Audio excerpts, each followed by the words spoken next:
Hi, it's Reverend Michael in Detroit again.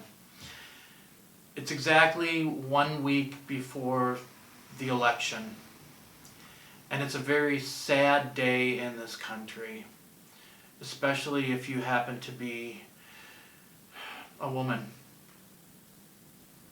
I'm looking at social media and seeing the cries of anguish and anger and pain from women that I love dearly. Extremely powerful, smart women who are hurting because they got screwed. There's no ifs, ands, or buts. They got screwed with the decision to put Amy Coney Barrett on the Supreme Court with one agenda and item in mind. And that's to strip the rights of women to have dominion over their own bodies from them. And what's extremely upsetting to me as a Christian minister is that this is being done under the guise of God and Christianity. That the people who are most vehemently doing this claim to be speaking for God and Jesus. They claim that this is a Christian duty to do. And I have to speak up and tell you that honestly you're full of crap. The entire history of the religious right's view on abortion is based on hypocrisy and a lie. If you look at the history of the evangelical movement's view on abortion and pro-choice up until the mid-70s, they actually were pro-choice.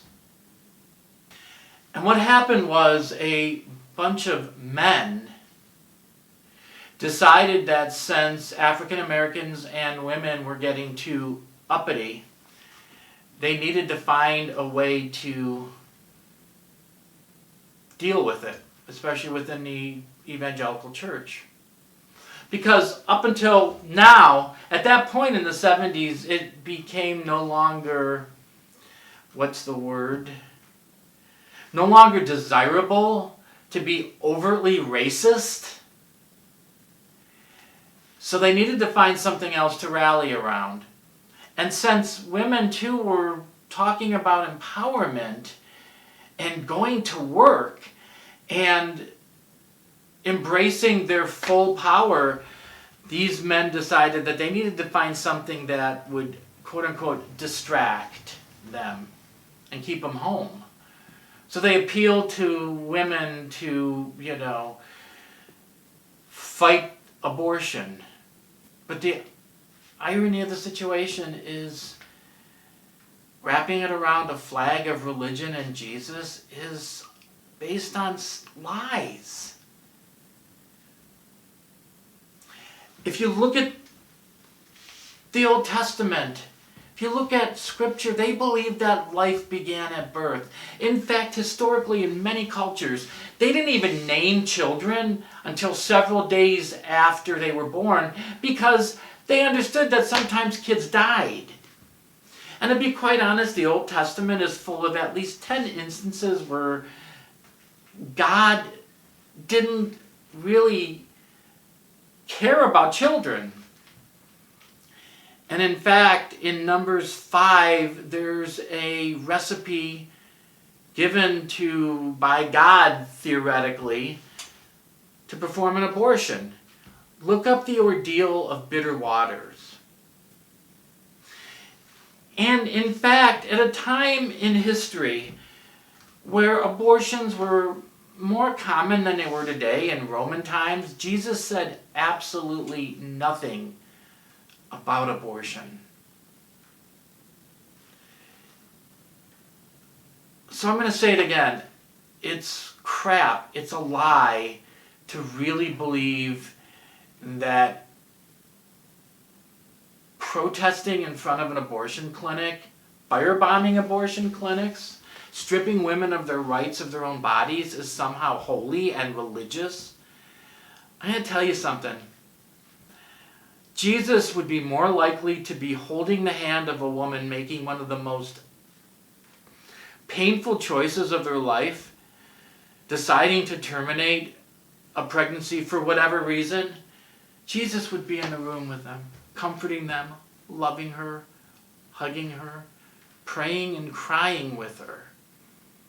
Would not be out there with you all protesting in front of clinics, terrorizing these poor women.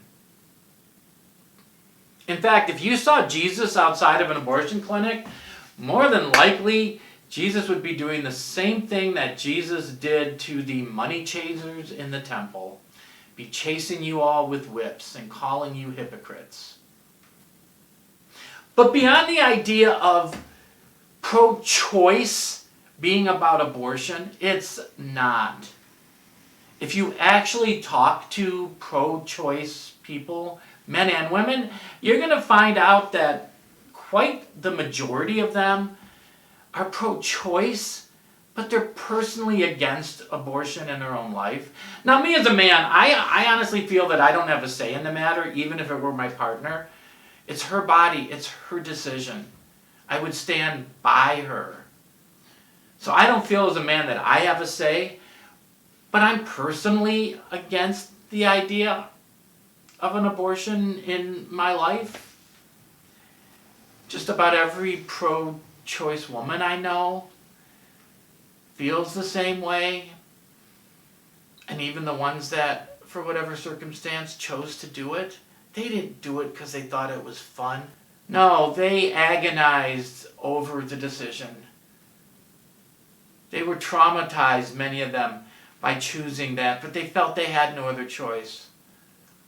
Because the same society that is so vehemently anti this is really anti-women. They're anti-providing sex education access to people. They're against family planning and contraception at the same time. So sometimes a woman, especially a woman who's been raped, has no other choice but to make that decision. So like I said, I know I'm babbling, and I could argue incessantly on the entire history of the religious rights hypocrisy where abortion is concerned, how statistics have proven that so many Christian evangelicals have literally gone from protesting out front to secretly sneaking off and getting abortions, and how many Republican congressmen have forced their own mistresses to have abortions while they've been stripping the rights of women to make that decision themselves. But I'm not going to. You know it. I'm upset about this. I'm upset for the women in my life. So I'm going to ask all of you who see this, who agree with me, to do me a favor. Actually, don't do the favor for me. Do it for them. I want you to reach out. You all must know at least 5 people, especially women, who are probably planning to vote for him because of this topic. I'd like you to talk to them in some form, through Zoom or a phone call or email. Talk to them about the things I've said. If this is on Facebook and you see it, I will provide a link to articles documenting the hypocritical history of the religious rights reasoning to jump on this bandwagon. I will have articles on the statistics about how pro-choice states actually reduce the number of abortions, how access to sex education reduces abortion. And finally, to all you wonderful women in my life, I know it seems like the fight is over and you've lost. I don't think so. I think the fight has just begun. And I want you to know to my dying breath that I will fight for you, and more importantly, with you. I love you all. bless you.